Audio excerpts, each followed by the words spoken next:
Life is complex. So is our mental health.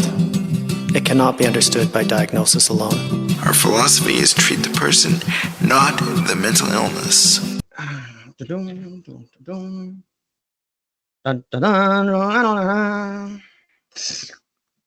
don't know. Are you Superman or Lex Luthor? Oh, yeah. More like Lex today. Yeah. All right. Okay. Whenever you're ready there, man. Shoot. Oh, shoot. Sorry. Oh, we're actually done. Yeah, it's all good. Hello, everyone, and welcome to another episode of Humanizing Mental Health. I'm Trent Akers. And I'm Jeremy Alcorn. Well, you heard an interesting saying the other day, didn't you, dude? Yeah. This was fascinating. To put some context to this, there was a person, of course, as I've said before, I work at the military base, and they were talking about a deployment that they'd experienced, and they were talking about some of the things that that they were exposed to and their responsibilities. And they said, there's people that were on that tour with me that were doing the same thing that ended up pretty traumatized by it and with post-traumatic stress. Mm-hmm. And he said that as we went through things, he didn't have any PTSD like symptoms. And he said, one person's trauma is another person's Tuesday. Yeah, and that sounds like a very simple saying, but there's a lot of meaning there. Mm-hmm. Yeah, for sure. And I think it's really a mind-opening way of being able to express that thought. Because as human beings, there's a multitude of things that influence whether something is going to actually be traumatic. Mm-hmm. Well, and there again too, but before we even talk about trauma, I think it's really important that we kind of put trauma within context and within the scale, because I think in many ways the word trauma, post-traumatic, and traumatizing has entered the zeitgeist of the popular vernacular, and in some ways it's almost lost its poignancy in some ways. For sure. Like someone will say something about they're going to spend a weekend with their in-laws, and like, oh man, can end up with some serious PTSD over this. And of course they're joking. Mm-hmm.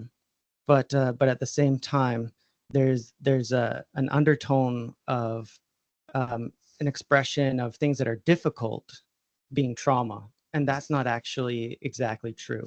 No, and I know that we've mentioned this on the podcast before.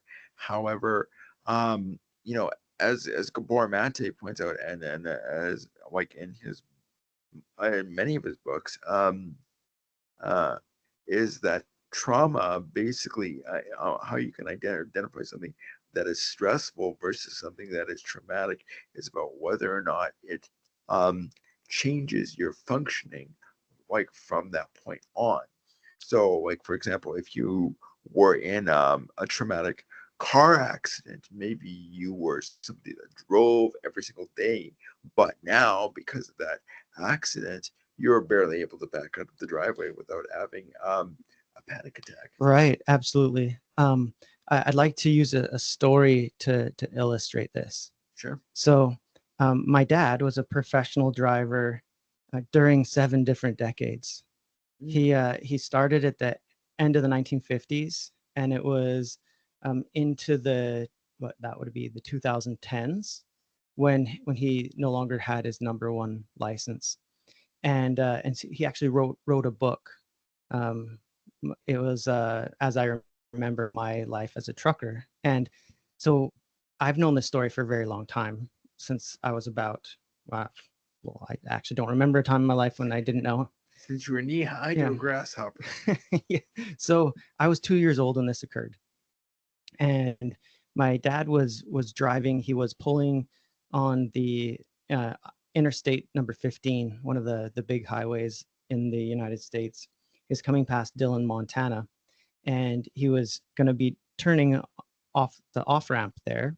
Mm-hmm. And there was a system malfunction that was within the braking system, which their air brakes, as they related to the first and second trailer. So he's pulling two trailers, and so he's coming around that curve as he's coming out of the off the interstate, and the far back trailer started to fishtail. Mhm. And what do you do when something's fishtailing? Well, what you do is actually you speed up, because it will tug forward and straighten out whatever is happening with that trailer. But he didn't know, because the instrumentation panel didn't show that there was a brake locked. So when he went forward fast, of course, then it got worse. Um, and oh, I remember. Sorry, the reason that it locked up was there was a pothole that was rather big, and it caught the trailer funny, and it locked the brake.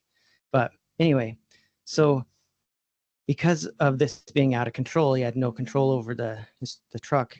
He tried to make the turn, and it wasn't going to happen. And so this vehicle that he was in, this semi truck, slammed right into a bank.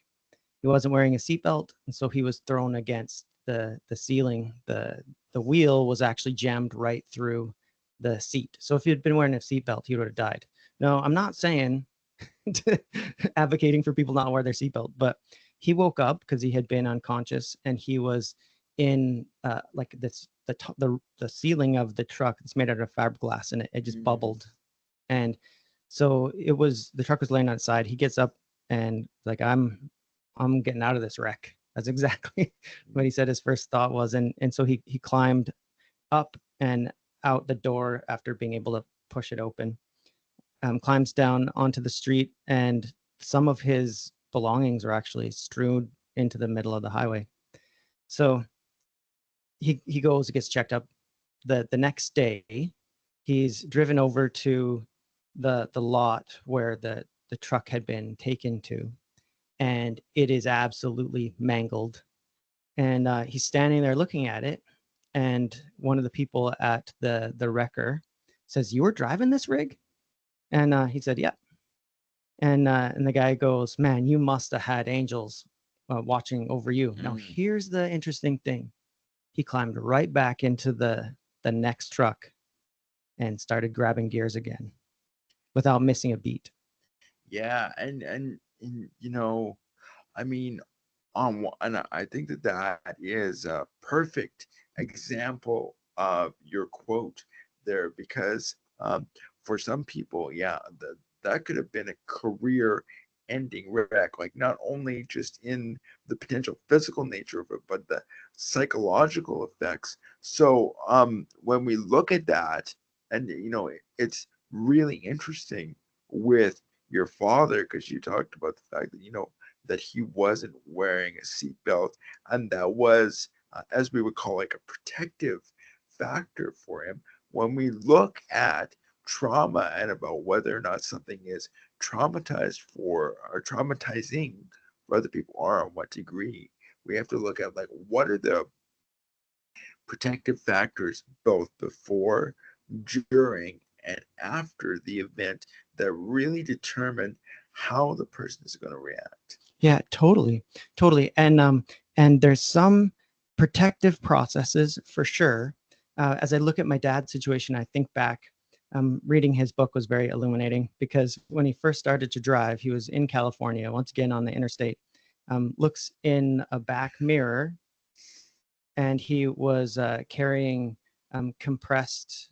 Um, I don't think it was oxygen, but some specific gas compressed cans. And he looks back. He's like, "Why is everyone stopped?"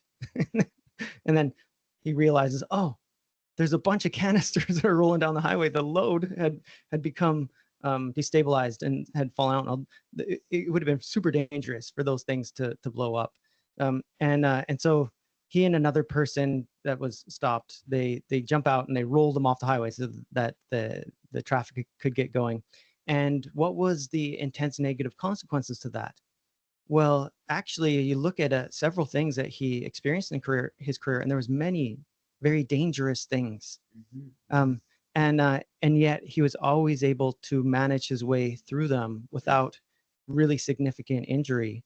And I think there becomes an internal process in which you just believe that things are going to be okay, Yeah. and you don't respond with fear or horror. Yeah, actually, it almost makes me think of I don't know how much of a fan you are of the Apollo space missions. Yeah. But if you actually ever listen to, like, even for Apollo 13, a lot of those guys, like when they're going through those incidents, it's very mechanical, very methodical, very trusting, because they need to be under control so that they can manage the situation. In the movie, like they met. If you've ever watched the old movie from the 1990s Yeah. with Kevin Bacon and Tom Hanks, Mhm. there's a scene in which the crew starts to argue with each other. And that never happened because those gentlemen were trained to be under pressure and to be able to work with one another, just like it was any other Tuesday. It doesn't matter if you're in the middle of space and you're leaking oxygen. Yeah, for sure, right? Once again, using my dad's example, I think that there's some positives to take out of that. That is to say, that these protective factors did uh, kind of mitigate Mm-hmm. the likelihood of that trauma response. But fear is actually a very important thing as well. Mm-hmm. And how many times was there a more risk-taking like behavior because he just believed that it would turn out right? And actually that's not good. No, no, I think that there's a point at which you have to listen to fear, but it's also about managing risk, saying to yourself, what are my capabilities, and can I push it slightly to the edge, but not so much that I'm gonna, damage myself or someone else. Like his particular psyche, I would say, was one in which he believed that he could do anything, Mm, regardless of the number of times that things didn't work. mm. I'm curious for you, because you and I both kind of talk about attachment quite a bit. Mhm. Do you know what his life was like growing up with your grandparents? Yeah, he spoke about that in the book, and it's curious because he is the youngest of excuse me, he's the youngest of 10 kids, Oh wow. and actually would be 11 because his elder brother drowned at about age 2. And so when he talked about his life experiences, he's one of the individuals that grew up in the 1950s, Mm-hmm. that was just past that World War II process. Mm, And he's part of the group in California where popular culture first formed from. So uh, he said, his dad didn't do much with them, mm, and he didn't feel super connected to his dad. In fact, one of the stories is the way that my grandpa was.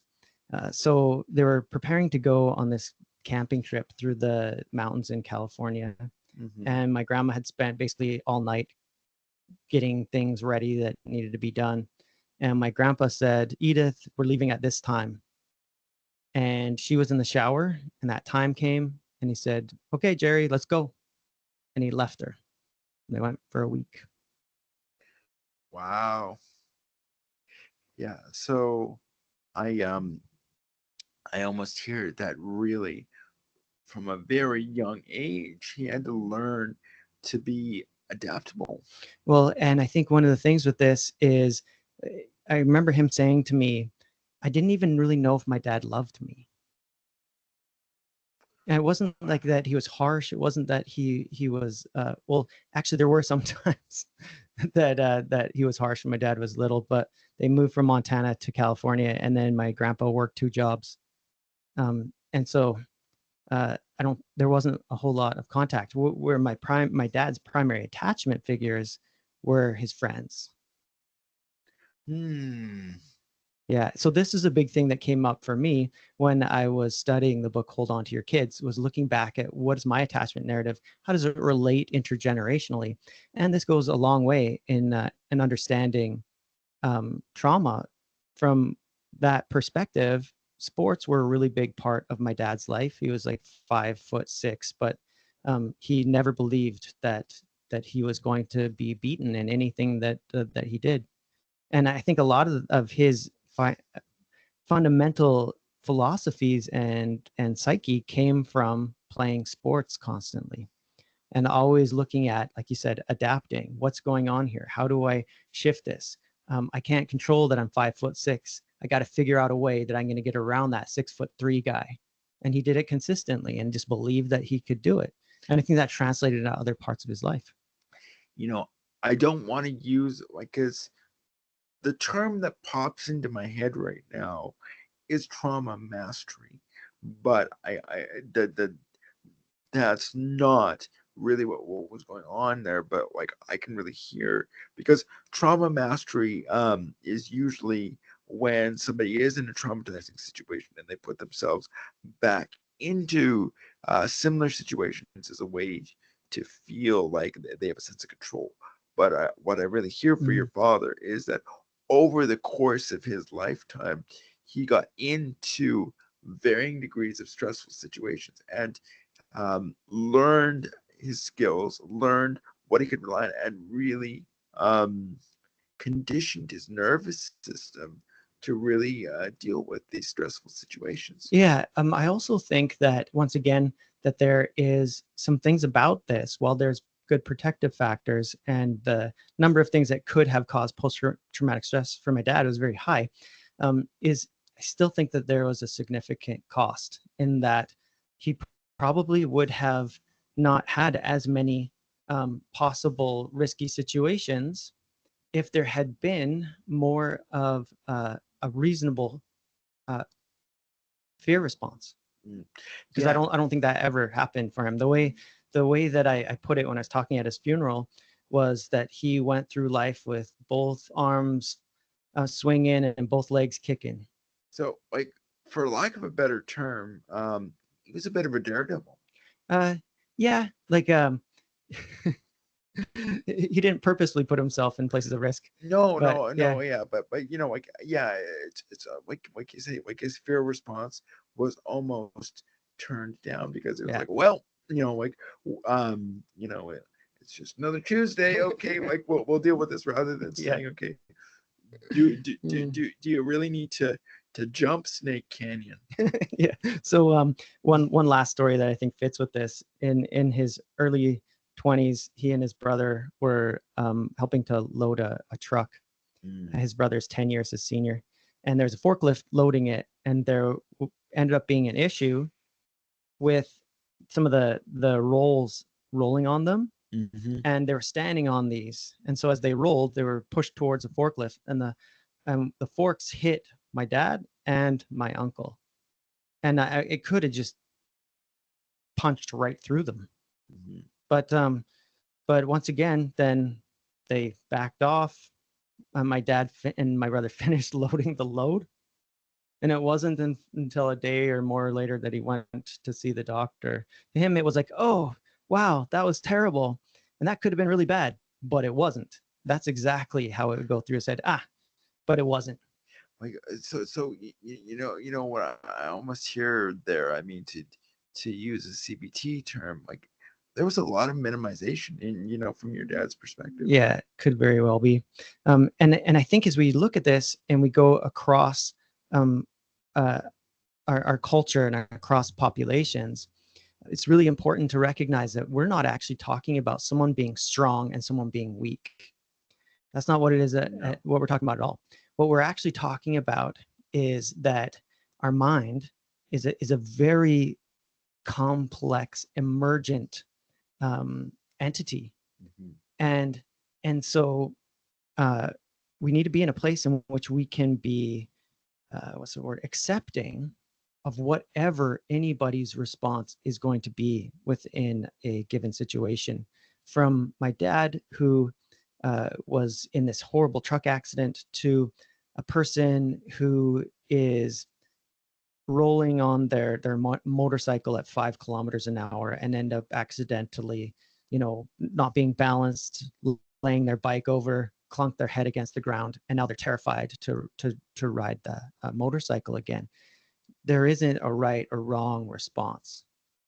No, absolutely not. I mean, I like, as we pointed out, that a lot of those responses are a combination of, the various experiences and of a person's individual biology that have culminated to um, really form how they're going to react to that given situation. And depending upon, you know, where they're at, it's also good for them to be aware of that and to also eventually, maybe at some point, need to recalibrate things or begin to recalibrate.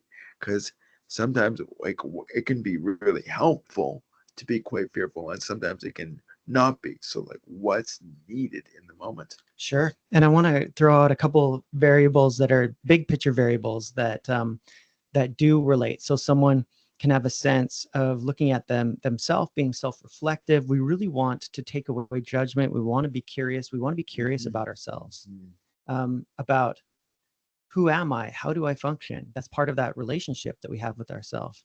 And so one of the variables that is associated with a trauma response. So there's three categories of what I want to talk about. So one category is that there's this trauma happened and it was an accident, say a natural disaster, an earthquake, or a tsunami, or some other severe weather process. Mhm. And so when you're looking at categorizing these in terms of what severity looks like, that trauma does not interrupt people's relationship so much with other people, because there was no one in that process that was hurting them. It interrupts their relationship with the earth potentially, which is also important. But severity of the categories, that one is actually usually the least severe. Yeah, and with things like that, like with natural disasters, that can actually be very key, because it's not usually one person going through it, but a group of people, which can then also impact. Yeah, totally, Yeah. totally. And then the next category, this one is there's a human interaction, but it was an accident. So any number of things that would be associated with that. A car accident, someone wasn't paying good enough attention, there was a drunk driver, those sorts of things. Someone might have been thoughtless, someone maybe it was purely an accident, no intent to harm. And yet that's still actually more severe most of the time than when it's some kind of natural disaster. And then the last category is someone did this to me and they did it on purpose. Mhm. And that becomes one of the most severe things. Yeah. Well, yeah, especially, um, you know, for people, like if it's younger individuals, and that could be a caregiver too as well, because that disrupts attachment, and then you can get a real disorganized attachment from that. Yeah, totally. Yeah. So, I, what I'm wondering then, for a lot of people that may be wondering, am I experiencing PTSD? Or is this just another Tuesday for me? Um, the first thing that pops into my mind, is for people to go in and see a mental health professional to potentially go through a scale like a PCL-5 or something like that. Yeah. You want to speak to the PCL-5 a little bit? Yeah. So the PCL-5 is a scale that I and a lot of other clinicians use quite frequently. It was actually developed by the U.S. military, and you can get one that's either a weekly or a monthly. And what it actually does is it goes through uh, and it looks at various different experiences, both physiological and psychological that are part of the diagnosis of PTSD. And like it can look at, like, do I have recurring thoughts of, you know, the traumatic event? Am I engaging in greater risk-taking behavior? How is my sleep? Am I, do I see the world as a more fearful place? And what it does is you can go through and if you if you have a certain percentage, I believe if it's, and I may not be remembering this properly, but if you score 39 or more, it's a greater likelihood for PTSD.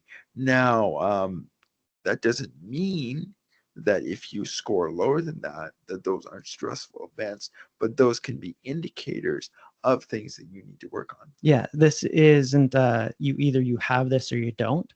The PCL-5 is a scale that has a range of severity for sure. For those of you that are interested in being able to easily connect and take a look for yourself of what's going on, there's an application that is very helpful that you can get on your phone. It's called the PTSD Coach. It's free, and there's a version that is from Veterans Affairs Canada. There's a version that is from Veterans Affairs in the United States. And when you get the app, then you look at the track your progress, and it will scale it for you, showing green, yellow, red, and you can take a look over time, doing multiple measurements, and get a sense for yourself. It can help you to know what are maybe some of my triggers as you begin to see a pattern that emerges. It can be a very insightful process of understanding yourself and how trauma affects you.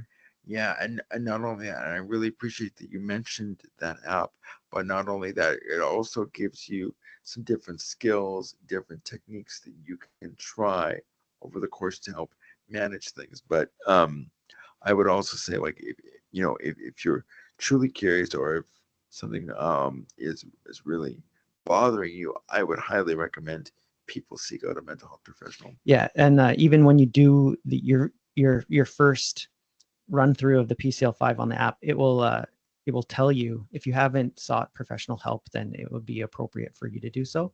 Mhm. The resources that are in there are evidence-based, and at the same time, someone just picking up an app and just attempting a technique, it for a lot of people, it's empty. It doesn't do much for them without the context of the rest of the relational therapy that comes with the therapist. Yeah, it's kind of like trying to make an elaborate meal, but not having the recipe. You can get a few things right, but to really get the full profile, you need to be able to go through all the steps. Yeah, for sure. And I would hope for some people that that could be a very useful resource for Yeah, them. yeah. And also too, like there's a whole bunch of other coaching apps out there too, not just for PTSD, but there's ones for insomnia that are excellent, and there's also ones for mindfulness too as well. Mm-hmm. Yeah, yeah. So, trying to think about where to head here now. Um, uh, what are your, like, as we've been talking, what are some of your really big takeaways here, Jer? Yeah, I think one of the big things, I wanted to emphasize, and that is for people to really let go of the idea of weakness, and at the same time not have assumptions like, oh, you lived through this particular thing, it must have affected you in this particular way, because that's actually not how it works. Mm-hmm. The individual, when you experience a specific trauma, there's an event that happens, and that could be actually a bunch of events over a period of time, like death by 1,000 cuts, or it could be a big thing like uh, being deployed and having some significant violent experience. uh, but the person responds with horror. That's the other part of understanding this. In that moment, um, what was the meaning that we're making out of this? I'm gonna die, or my friend is in horrible danger and they're going to die, or some intense thing that shows I am entirely out of control. I can't do anything about this. And I lose my sense of capability to keep myself safe.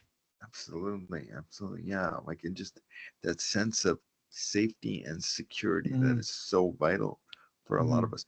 Um, a- as and I really think that it's really important to highlight too, that your father's reaction, because in some ways I could almost see how your father may have been even venerated for sort of being that man that's able to jump into the fray and do those things, and almost like like where he's like, this is action man, where it's like, well, being action man may be great for an action movie, but in practice, it actually has a lot of downsides. You don't always want to be, John McClane or Sylvester Stallone, yeah. just throwing yourself right in there, because you know what, you could actually end up getting hurt. Yeah. Reminded me of one more story that I found fascinating. So my dad also, for a time, we were living in Sparwood, British Columbia, and he was working at a coal mine. And a couple years back, I guess it'd be about 4 years ago now, he and I were going on a trip, and we stopped at Sparwood, and there is, they call it the biggest truck in the world. So it's the trucks that they use at the mine, and we went to stand beside it. th- This is how big these things are. I only went up to the hubcap, to like the center of the axle. That's it. So the the tire itself is over 10 feet tall. Wow. Yeah. And so he was saying that he was had a load of coal in. He was coming down the trail of moving it between the places where it's going to be shipped, and that giant truck did like 3 donuts coming down this icy spot. Mm. And once again, straightened out at the end, didn't stop, just kept going, unloaded, and went and got a new load. I have to Hmm think on some level, because way back at the top of the podcast here, we were talking about protective factors, and it just occurred to me, how much was um, you and your siblings and your mom a protective factor for your father, maybe being that little bit of a governor, stopping him from Yeah, being. yeah, it's a really good question. And I might have shared this early on in the podcast, but I'll share this as well. So when we look at trauma, well, my dad didn't seem to be traumatized by the significant truck crash.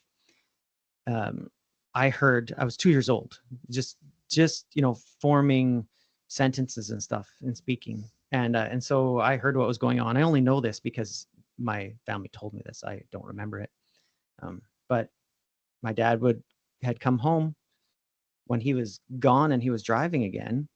Then someone would mention him, and I would say he's dead. He's not coming back.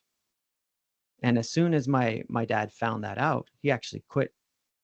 He called, said, "I'm bringing your truck in," and he came back to do something else for a time. So certainly that little person I was experienced trauma from hearing about the events that happened to my dad. Yeah. And I can almost see right there, like for him, that shows how important family was to him. And maybe that was a wake-up call for him, like, where this isn't traumatizing for me, but I need to think about the values and how this is affecting those around me. Yeah, absolutely. Well, What about you? What were the big kind of takeaways for you? from this, again, like I said, like, just sort of looking at the fact that within society, that sometimes we venerate the daredevil, and that's not always the greatest thing. And I almost wonder for myself too, because sometimes I almost think about my own disability and things for me that are just another Tuesday, that would almost be traumatizing for another person. Like, I just had a new caregiver come and help me out last night. And I mean, for some people, meeting somebody and then 5 minutes later being naked in front of them, or having them, manipulate their body, Hmm. that can be very Very, yeah, overwhelming. very But for vulnerable. me, it's just Part of life. yeah, it's just part of Yeah, life. it's like, And got to change my clothes. yeah. Hmm. So, I think it really helps me realize, sometimes, um how much maybe I take certain things for granted that other people would have difficulty with. Yeah, absolutely. Yeah. But on that, we should probably also mention about synergy events. Oh, do you know the things that are upcoming? I know that I believe we have breath work coming up in the next few weeks. Just give me 1 second here. I'm just gonna. Also, there's something else that's probably really helpful. You can go ahead and grab that. Sure. And that is Trent is going to be running a group for functional neurological disorders. For those of you that don't know what that is, they used to be called conversion disorders. So these are uh, functional troubles. That is, someone could be experiencing any number of what appear to be neurological disorders, such as paralysis, or they could be experiencing blindness, or they could be experiencing non-epileptic seizures, and they're not actually neurological in origin. So they call them functional neurological disorders because the body's functioning correctly. But and that's not the right way to say it. The nervous system is functioning correctly, and yet they still experience these real symptoms that are not neurological in their origins. So that is going to be running.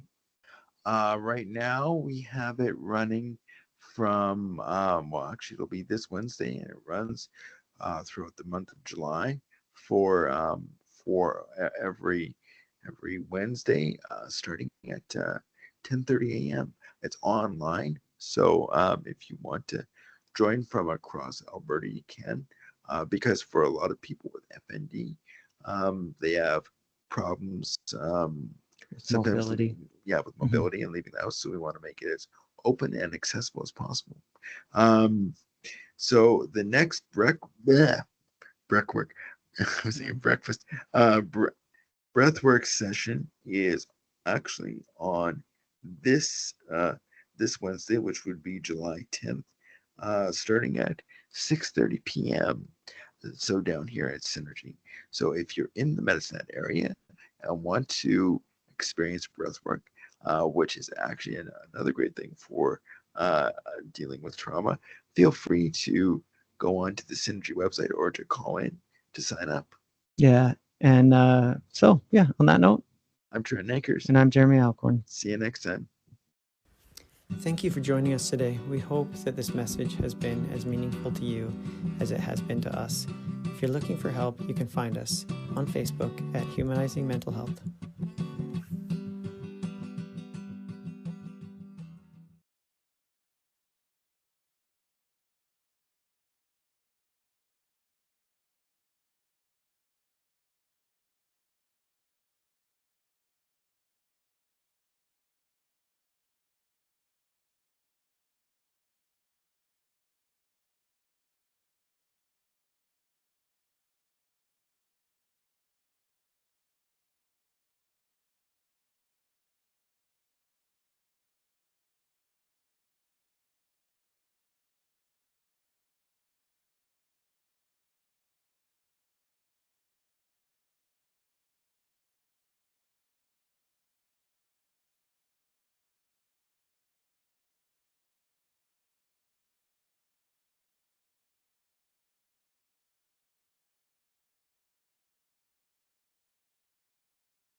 Thank you for joining us today. We hope that this message has been as meaningful to you as it has been to us. If you're looking for help, you can find us on Facebook at Humanizing Mental Health.